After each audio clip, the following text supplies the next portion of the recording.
Forse qualcuno li ha già riconosciuti. Questi sono i meravigliosi costumi che vengono usati ogni 2 anni per la famosissima partita di scacchi di Marostica. Infatti anche oggi mi trovo all'interno del bellissimo castello di Marostica per queste puntate specialissime di Viaggiando Viaggiando, dove stiamo ripercorrendo un po' tutte le visite che abbiamo fatto nelle più belle località di montagna nel nord-est, quindi Veneto, Friuli Venezia Giulia e Trentino Alto Adige. Perché siamo venuti qui? Perché vogliamo innanzitutto già ricordarvi, anche se siamo inizio anno, che il 10, l'11 e il 12 di settembre del 2010, quindi di quest'anno, ci sarà la famosissima partita a scacchi, quindi un evento sicuramente imperdibile.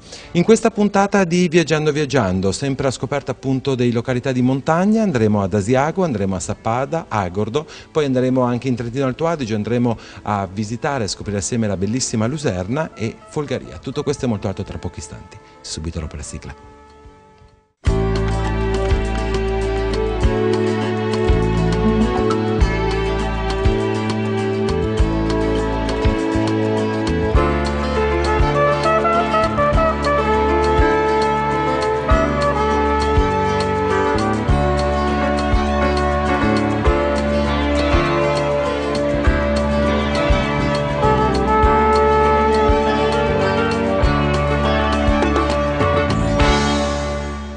Sapete, questa è una sala permanente dove si possono ammirare tutti i costumi, ma naturalmente nei giorni in cui c'è la partita questi costumi vengono indossati da persone vere e proprie che giocano a quella che è la partita di scacchi forse più famosa al mondo, la partita appunto degli scacchi di Marostica. Ma veniamo a noi, veniamo alla puntata di quest'oggi di Viaggiando Viaggiando. Naturalmente io non posso non inserire almeno l'intervento di quella che è la mia amatissima Asiago.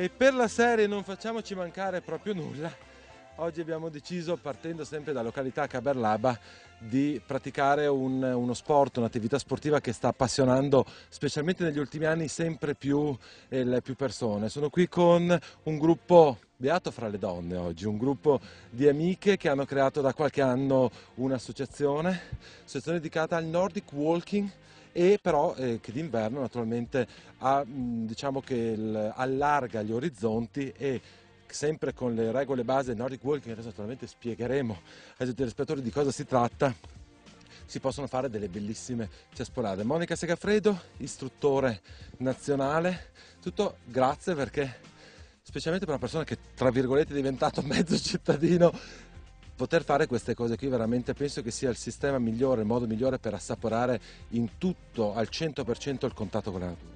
Certo, il Nordic Walking è un'attività che si pratica prevalentemente d'estate, ma ciò non toglie che anche d'inverno si possa metterlo in pratica usando anche le ciaspole, questo attrezzo che abbiamo oggi ai piedi, che ci ha concesso di fare queste 2 ore di escursione con voi. Si usa le ciaspole insieme ai bastoncini in quanto si mettono in moto circa il 90% dei muscoli, quindi ne trae sicuramente un beneficio totale l'organismo. È un'attività che quindi prevalentemente si pratica in montagna, giustamente, con le ciaspole, e prevalentemente su neve fresca, dove dà il massimo del benessere e anche del benessere psicofisico. Naturalmente è un'attività che può compiere chiunque, sia il soggetto anziano, sia il soggetto giovane, il bambino, ma anche le persone che non sono particolarmente in forma, allenate, quindi non è una disciplina che viene usata esclusivamente da atleti o comunque da gente che pratica lo sport. Noi in altopiano di Asiago siamo fortunati, possiamo vantare di avere circa 1000 itinerari, 1000 piste o 1000 sentieri, mulattiere, e quindi possiamo spaziare ovunque. Certo è che con le ciaspole non abbiamo bisogno di sentieri o mulattieri, basta andare in un semplice prato, come vedete oggi questa bellissima località che si chiama Caberlaba, dove qualsiasi itinerario può essere praticato appunto dal ciaspolaro.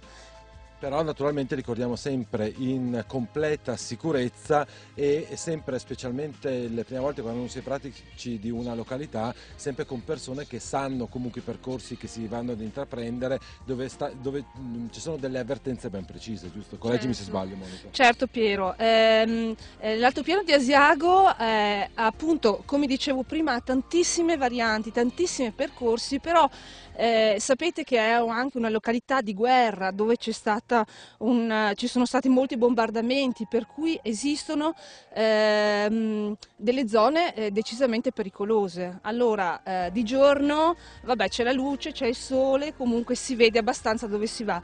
Quello che mi preme soprattutto è ricordare al pubblico che in particolare di notte è bene non avventurarsi per le montagne né con ciaspole né senza l'ausilio di una persona esperta come può essere un accompagnatore o un istruttore di Nordic Walking in generale. Monica, purtroppo il tempo televisivo è sempre tiranno, però noi ci ritroveremo fra un paio di settimane dove avremo un po' più tempo per chiacchierare.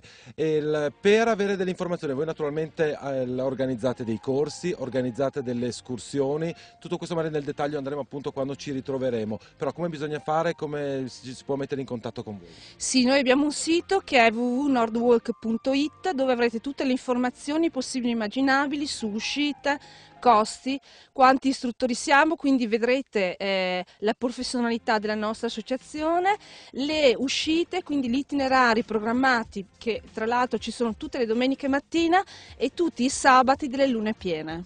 Quindi per avere un contatto meraviglioso con la natura, avere la possibilità di effettuare dello sport per, come diceva Monica, per qualsiasi livello, grado, difficoltà, basta che vi mettiate in contatto con il vostro sito internet, scusami? www.nordwalk.it. Per noi è arrivato il momento della nostra prima interruzione pubblicitaria, ci vediamo tra pochissimi istanti, sempre qui dall'altopiano di Asiago e dei 7 comuni in provincia di Vicenza. Vi faremo scoprire delle escursioni a cavallo. Tra pochissimo vi aspetto.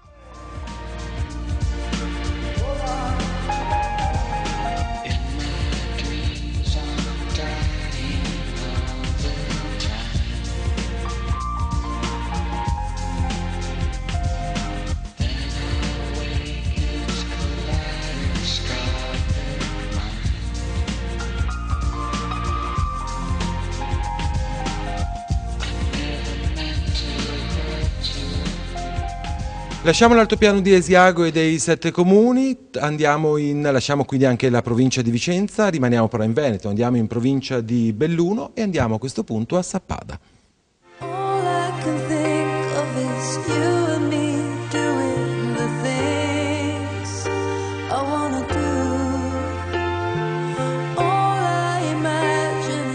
Mi trovo qui con Danilo, direttore della scuola sci Sappada, per parlare della proposta di quanto riguarda la vostra scuola sci. Sicuramente noi di proposte ne abbiamo parecchie.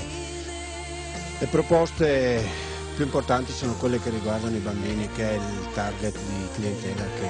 Io vedete un'apertura di programma, il paradiso per le famiglie e per chi si avvicina per la prima volta a questo sport. Sì, in effetti sarà dato forse dal fatto che abbiamo dei campetti che sono eccezionali, quindi si prestano all'insegnamento dello sci ai bambini, ai principianti, però il nostro cliente fondamentalmente è appunto il bambino. Qui tra l'altro ci troviamo proprio nel primo campo scuola per avvicinare proprio i primi passi, lo vediamo dei bambini veramente piccolissimi.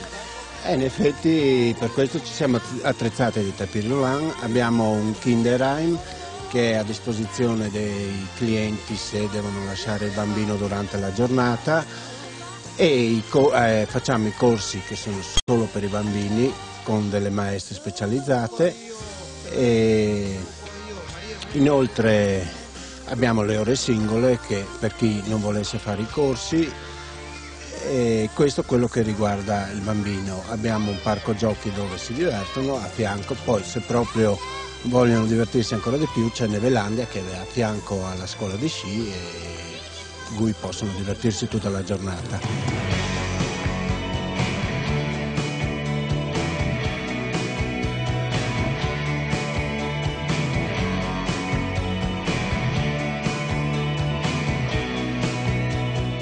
Una delle mode degli ultimi anni, abbiamo parlato anche poc'anzi, sicuramente sono i quad. Noi oggi abbiamo deciso di fare un'escursione e provarli per voi.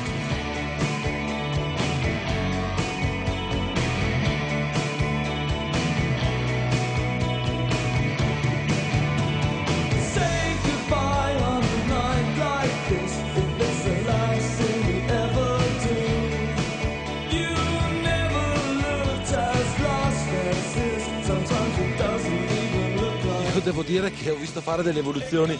Tu sei pazzo, Michele, completamente.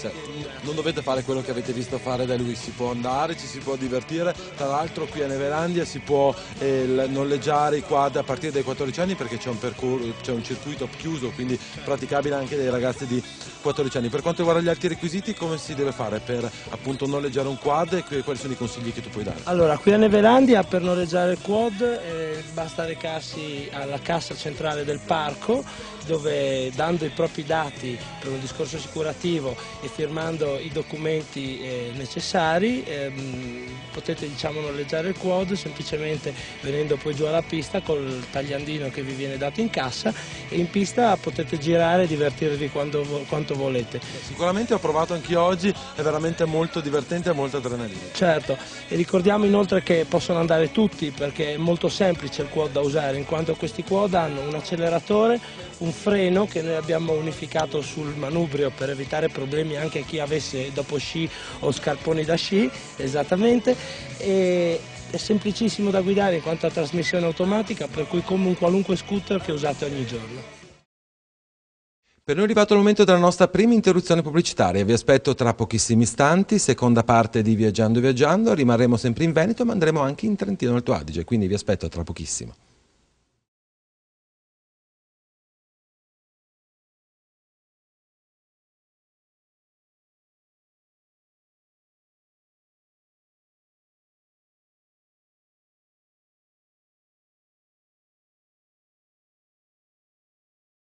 Seconda parte di Viaggiando Viaggiando, ben trovati a tutti i nostri amici viaggiatori. Voglio ricordarvi che siamo all'interno, ospiti del Castello di Marostica. Quelli che vedete sono proprio i costumi che vengono indossati ogni 2 anni per la famosissima partita a scacchi. E voglio ricordarvi che in questo 2010 siamo nell'anno giusto per la partita, quindi l'appuntamento è qui proprio dalla piazza principale dove c'è la scacchiera meravigliosa di Marostica, il 10, l'11 e il 12 di settembre. Un appuntamento che è sempre un evento ed è uno spettacolo veramente che almeno una volta in vita bisogna assolutamente vedere. Ma veniamo a noi, come dicevamo queste sono delle puntate specialissime dove stiamo ripercorrendo un po' 7 anni di programmazione, ma stiamo vedendo e visitando assieme le più belle località del nord-est per quanto riguarda la montagna e quindi per quanto riguarda questo periodo invernale la possibilità di fare qualsiasi tipo di sport invernale. Come dicevamo prima pubblicità, rimaniamo ancora un po' in Veneto, andiamo in provincia di Belluno e andiamo ad Agordo.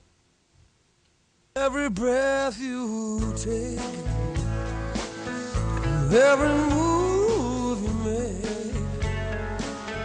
every bond you break, every step you take, I'll be watching you every single day. Ci sono dei luoghi dove si arriva e si rimane veramente con il fiato sospeso. Mi trovo ai piedi della catena della Nier, sto aspettando Michele, Paolo e Renzo per parlare di questo luogo secondo me meraviglioso. Di fronte a me è Rifugio Scarpo, rifugio molto famoso per le varie iniziative e manifestazioni che si tengono in periodo invernale ed estivo. Voi siete qui con le ciaspe o ciaspole come si vogliono chiamare, perché qui si arriva a quota circa 1700 metri, un circuito di fondo di 4 km e naturalmente la possibilità di fare delle passeggiate con le ciaspe infinita. Esatto, sì, le ciaspe da qualche anno hanno preso piede un po' dappertutto, anche qui nella zona dell'Agordino, e come potete vedere dalle immagini questa è una zona stupenda che si presta molto bene a questa pratica sportiva proprio sotto la catena della Nier. Dicevo, ci sono dei posti che si arriva anche magari poco conosciuti, perché io personalmente non ero mai stato qui in questa zona, ma si rimane veramente con il fiato sospeso dalla bellezza, dalla tranquillità, dalla pace che si respira in questa zona. Vogliamo un attimo descrivere magari la catena montuosa che è alle nostre spalle? Sì, la catena montuosa che si staglia qui alle nostre spalle è la lunga catena bastionata della Nier, È una montagna molto famosa e nella quale si sono scritte anche molte vicende alpinistiche di grande rilievo e determina il limite meridionale delle Palle di San Martino.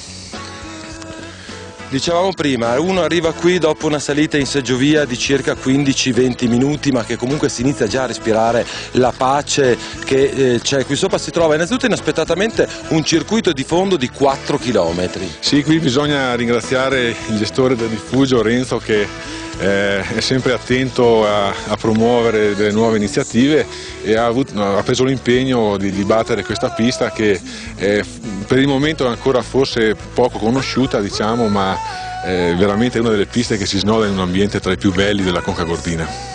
Torniamo al discorso principale, le ciaspe. Tu tra l'altro sei autore anche di questo libro, Le Dolomiti, ciaspe in Agordino, questo che sta diventando per fortuna negli ultimi tempi un po' un fenomeno di tendenza, perché sono sempre più le persone che si avvicinano a questo, tra virgolette, sport.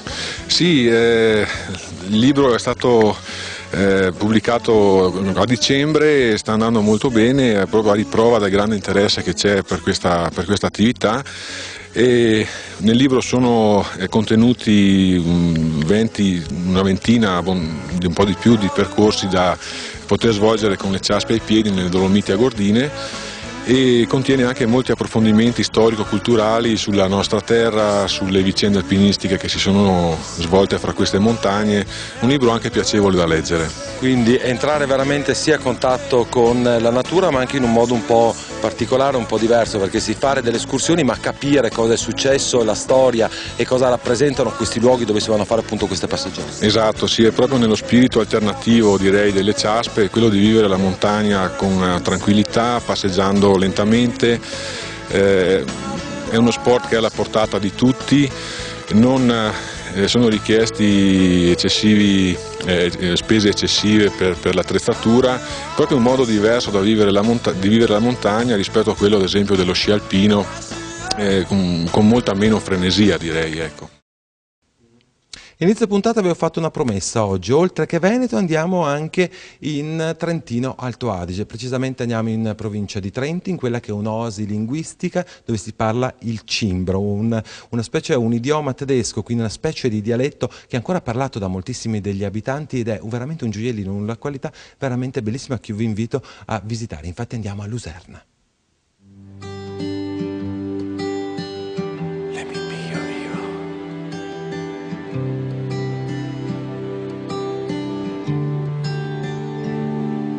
Would you dance if I asked you to dance? Or would you run and never look back? Would you cry if you saw me crying? And would you save my soul tonight? E come dicevamo prima della sigla, abbiamo iniziato questo ciclo di puntate invernali. Io sono particolarmente felice perché per la prima volta noi di Viaggiando andiamo a scoprire alcune località del Trentino Alto Adige. Qui a fianco a me il sindaco Luigi Nicolussi Castellan, sindaco di Luserna. Io nella presentazione ho già anticipato un'oasi linguistica, perché qui il cimbro gioca un ruolo da protagonista, perché voi tra di voi lo parlate correttamente, giusto? Sì, certo, noi siamo ancora quella comunità dove il cimbro è parlato, veniva parlato un tempo in tutta l'area tra Trento, Verona e Vicenza, le prealpi quindi venete e trentine. Si tratta di migrazioni intorno all'anno 1000 dalla Baviera e questa lingua parlata da un numero consistente di persone, 200 anni fa erano ancora 20.000, poi piano piano per una serie di situazioni politiche, guerre, pressioni eccetera, religiose e politiche, si è ridotto praticamente a una piccola comunità a Giazza, Selva di Pronio, nella provincia di Verona, e sull'altipiano di Asiago, a Roana Roccia, dove sono ancora alcune persone che lo parlano. Luserna invece l'85-90% lo parla, siamo 300 abitanti, però ci sono tanti nostri emigrati stati che lo parlano e sono via, e quindi la nostra comunità è ancora di 1 migliaio di persone, però il nucleo storico e più consistente è quello di Luserna. Voi avete tra l'altro ottenuto, dopo una lotta secondo me importante per mantenere proprio tradizione, proprio la minoranza linguistica, quindi proprio anche qui per quanto riguarda anche tutto quello che è la segnaletica stradale e tutto, avete proprio il bilinguismo. Ecco, adesso sì, c'è stata una lunga richiesta, avvertenza in un certo qual modo molto pacifica per avere il riconoscimento come minoranza linguistica. Adesso ufficialmente possiamo adoperare anche nei documenti, nella toponomastica e nell'uso quotidiano e ufficiale anche la lingua cimbra, e abbiamo sviluppato in questi ultimi anni parecchie attività proprio per mantenerla viva. Ecco, per esempio nella scuola materna adesso c'è una assistente che per 1 ora e mezza, 2 al giorno intrattiene, gioca con i bambini, fa attività anche didattica utilizzando il cimbro, e questo è estremamente importante perché bisogna che la lingua venga mantenuta viva tra i più piccoli e tra i più giovani. Penso che questa ormai sia diventata anche uno dei vostri punti di forza dal punto di vista turistico, una delle peculiarità delle persone che vengono qui e che sentono parlare appunto questa lingua che è molto simile al tedesco, però è una lingua completamente a sé. Sindaco, abbiamo detto siamo in Trentino Alto Adige, in provincia di Trento, Luserna, e le vie di comunicazione per arrivare qui facciamo sia dal Veneto che dal Trentino Alto Adige. Ma diciamo dall'Asta dell'Adige c'è la strada della Fricca che viene da Trento, oppure dalla Valsugana, c'è sia passando per Vigolo-Vataro che eventualmente la cosiddetta strada del Menadoro, una strada Kaiserjägerweg in tedesco, molto ripida, un pochettino ripida, da Levico, ma è la più corta, altrimenti da Cagliano passando per Folgaria e Lavarone, altrimenti la Valdastico naturalmente che porta sull'altipiano a Carbonare e da lì si gira poi verso Luserna, o anche da Asiago, quindi da Piovene Rocchette la strada del Costo, si sale ad Asiago, si fa la Valdassia e si arriva a Luserna.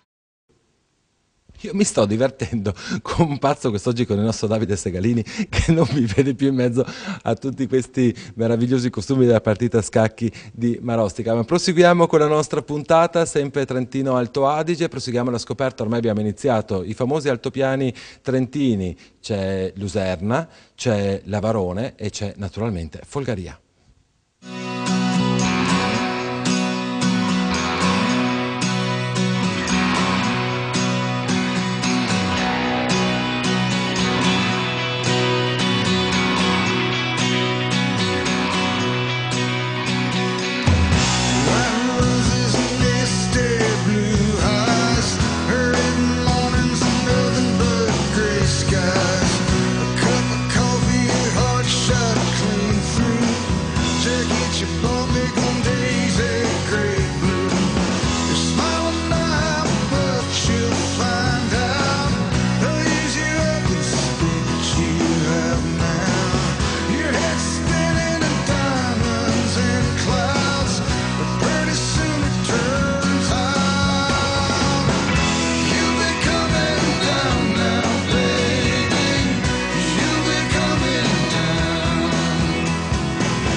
Fiorenzo Gerola, il personaggio che ho qui alla mia destra. Perché ho detto personaggio? Innanzitutto guardatelo, già Fiorenzo sei mitico con questo baffo. Dovete sapere che il baffo è una tradizione di famiglia, perché lui è soprannominato il baffo, suo padre era soprannominato il baffo, quindi è veramente un personaggio molto molto conosciuto qui a Folgaria.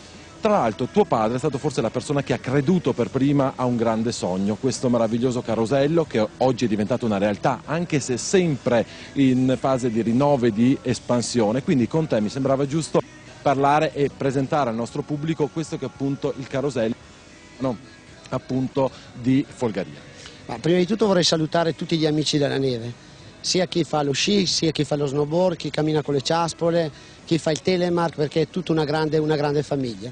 Carosello, molto sinteticamente, perché non vorrei dirvi tante cose, dovete venire a provare le nostre piste. Il carosello è adatto a tutti, dal principiante al provetto sciatore, al campione e anche al turista curioso. Un insieme di piste variegate, dalle rosse alle nere, alle blu, tanti ski veg di raccordo tra una pista e l'altra, per cui si unisce anche, oltre che la pratica tecnica dello sci o dello snowboard o del telemark, si unisce anche quel momento di passeggiata con gli sci tra una pista e l'altra in mezzo a delle conifere meravigliose.